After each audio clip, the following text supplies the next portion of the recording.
This is my grandfather, Dick Scott. He's 89 years old and he has some trouble getting around these days. He gets confused from time to time and he has an ever-increasing list of medical problems, making the 13 medications that he takes every day very important. Luckily, he's a pretty handsome guy and his second wife is a much younger retired nurse. So he has some help. But yet, since I'm a pharmacist, I did go over his medications with him recently, and I was concerned with what I found. And we're working together to solve these problems. But what if my grandfather didn't have a family of healthcare professionals? What if he lived alone and couldn't remember to take his medications properly? Or if he couldn't afford them and didn't know that there were cheaper alternatives available?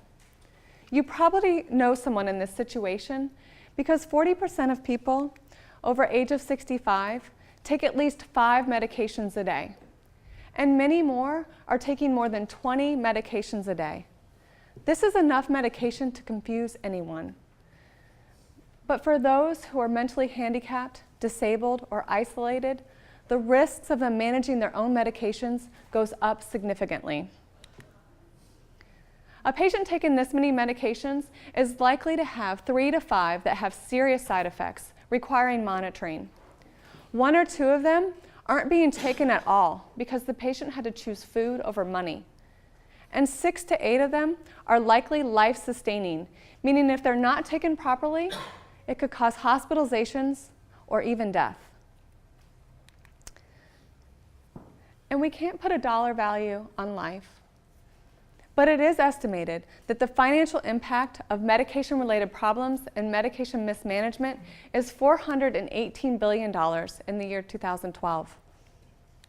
So the government has recognized that this is a problem, and they've allocated millions of dollars through the Medicare Modernization Act to help solve these drug-related issues. And this program has been expanded year after year because it is saving money and saving lives. The program is called Medication Therapy Management, or MTM. Let me take a second to explain what this really looks like. So a healthcare professional, usually a pharmacist, will work with the patient in going over all of their medications, and they're looking for problems. Then they work with the patient and sometimes the caregiver to solve those problems. And we get paid to do this because patients who receive MTM services are more likely to take their medications correctly, thus avoiding problems, avoiding extra costs. They're also going to get better results of their medications, improving their quality of life. And this is all great, but we have an implementation problem. In 2010, only 8% of eligible patients actually received these services. That is leaving a lot of patients in jeopardy and a lot of money on the table. So that's where we come in. My name is Randy Bowder, and I'm the founder of MTMCare, along with my partner, Nicole Schrenkel. MTMCare is an MTM services provider, and we are solving these implementation problems today. Right now, there are 2 primary options for a patient to receive MTM services. The first is face-to-face with their retail pharmacist. However, retail pharmacists hardly have time to eat lunch or use the restroom. The other option is a phone-based consultation with a pharmacy student. Pharmacy students lack expertise and real-world experience. So both of these groups are ill-equipped to provide the high level of care that these patients need, which implies that even the 8% of patients who are getting care are not getting good care. MTMCare has a nationwide network of consultant pharmacists who can provide regionally sensitive MTM services both on the phone and face-to-face based on the patient's need. And these are specialized pharmacists. They have years of experience and they're dedicated and trained to provide expert MTM services. They are not busy professionals trying to fit it into their already hectic day or pharmacy students trying it on for their first time. This is their only job, to provide excellent MTM services. So your typical retail pharmacist will be able to provide 1 or 2 services a month, if at all. And this is why only 8% of patients are getting services. MTMCare pharmacists are consulting with over 50 patients a day, and we are just getting started.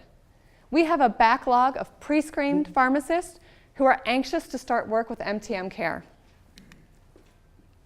And because we utilize the phone, we can consult with patients all across the country. And it is estimated that there are 7.5 million patients eligible for MTM services today. 7.5 million, 92% of which there are MTM dollars available that are not being used. And this is just Medicare. Increasingly, state-funded Medicaid programs, private insurers, and employer groups are paying for MTM services because it gets them healthier patients for less money. And as we've seen, not all MTM services are equal. That's why the government rewards insurance companies based on data-driven performance evaluations. Basically, the more stars they get, the bigger the bonus. And only 27% of plans were able to take advantage of this bonus in 2013, and only 3% got the maximum. Our unique business model places us directly between the insurance companies and the patients, allowing us to get compensated for every patient we serve. And the insurance companies love us because we are increasing their star ratings, which means that they are getting paid more when they use MTMCare than when they use another MTM service provider. Now, I've been a pharmacist for 15 years and a life coach for the last 3. When MTM services became available, I found the perfect niche. Because this industry requires not just the scientific approach of a pharmacist, but the ability to create lasting change that is a signature of a great coach. Our MTM methodology is a reflection of this unique combination. And my partner, Nicole, is an expert clinician and manager. She has 15 years of experience providing expert pharmaceutical care to the most complicated of patients. She is using her skills to make sure that MTMCare's pharmacists are applying the most current clinical guidelines and meeting the needs of the insurance companies whom we represent. We also have a growing list of enthusiastic and knowledgeable advisors who have been instrumental in providing advice and feedback on our business thus far. And with their help, we're getting noticed. So we've been featured in several industry publications and recognized by industry leaders who are now coming to us and asking for our advice on how to better provide MTM services. And we have been accomplishing this all as a small yet profitable bootstrapped company. We've been growing organically, but we also know that there is a massive demand for our services. And so we want to grow more quickly and take advantage of this opportunity because we don't want to miss out on becoming the leading MTM services provider. And we know that this is possible because we are not only providing the services that the insurance companies want, we're providing the services that the patients want. And we think that that's going to make us a very attractive acquisition target for some very large companies. But in order to continue to grow and to meet this demand, we need your help to share our story so that investors know about this huge market opportunity, so that insurance companies know that there is a company that can deliver on the MTM services that they need, and that the patients know that there is a group of pharmacists who can help them solve their medication problems and improve their quality of life. Again, we're MTMCare, and I'm Randy Bowder, and along with my partner Nicole Schrankel, we are dramatically changing the MTM landscape. Please join us in taking this industry by storm and consider investing not only in our future, but in the future of millions of patients across the country. Thank you.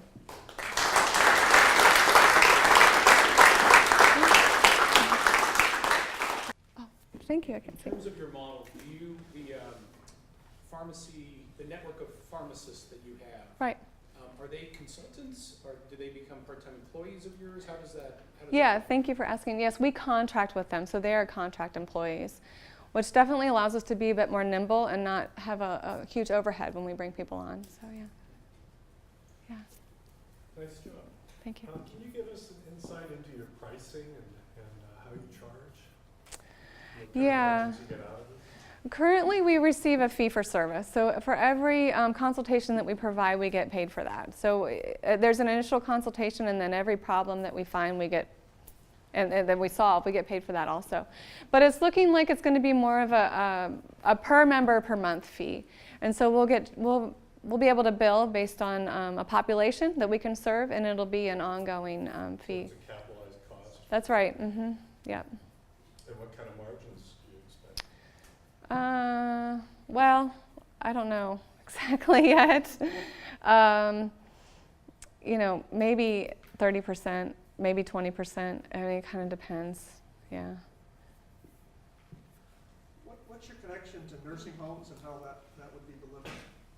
Well, recently, through the Medicare Acts, nursing homes became included in these services that are required. So we are providing services into long-term care facilities, and they're showing that there's really a need. I mean, typically these patients are already receiving services from a pharmacist on a monthly basis, but this is more of a patient-centered service, and so we are still finding a lot of problems and fixing a lot of things. So it's definitely going to be included as we go forward, and there's going to be more of a push to get these patients to have these types of consultations.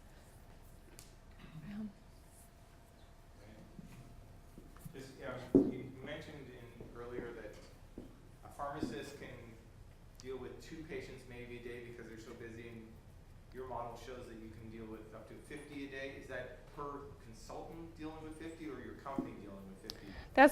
That's with our current contracts. A typical pharmacist who's working maybe 30 hours a week will be able to provide about 100 consultations, or 100 new patients. So that will include follow-ups also. But so a pharmacist working 40 hours a week can do about 120 of these a month, and also do follow-ups to maintain the relationship.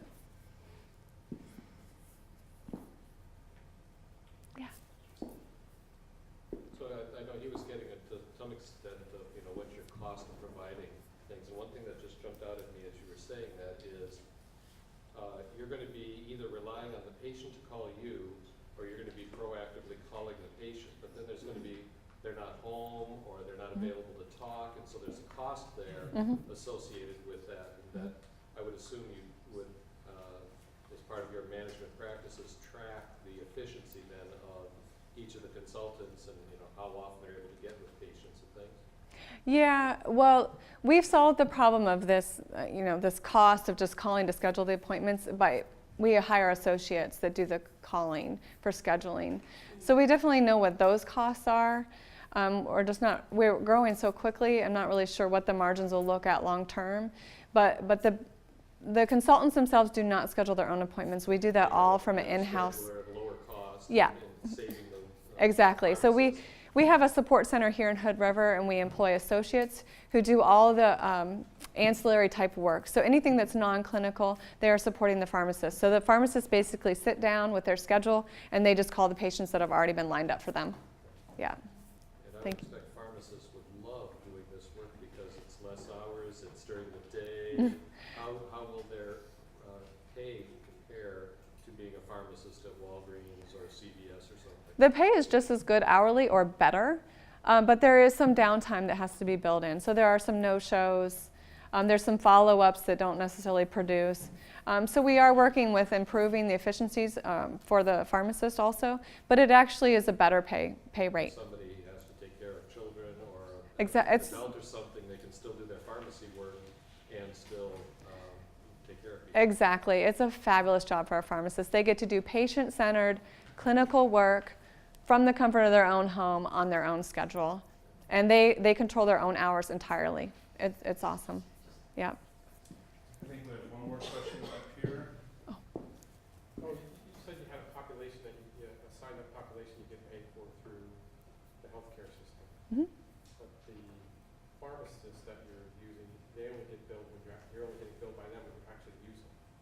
Right, exactly. You have monthly billing, and then you have variable costs as the service gets used by the clients.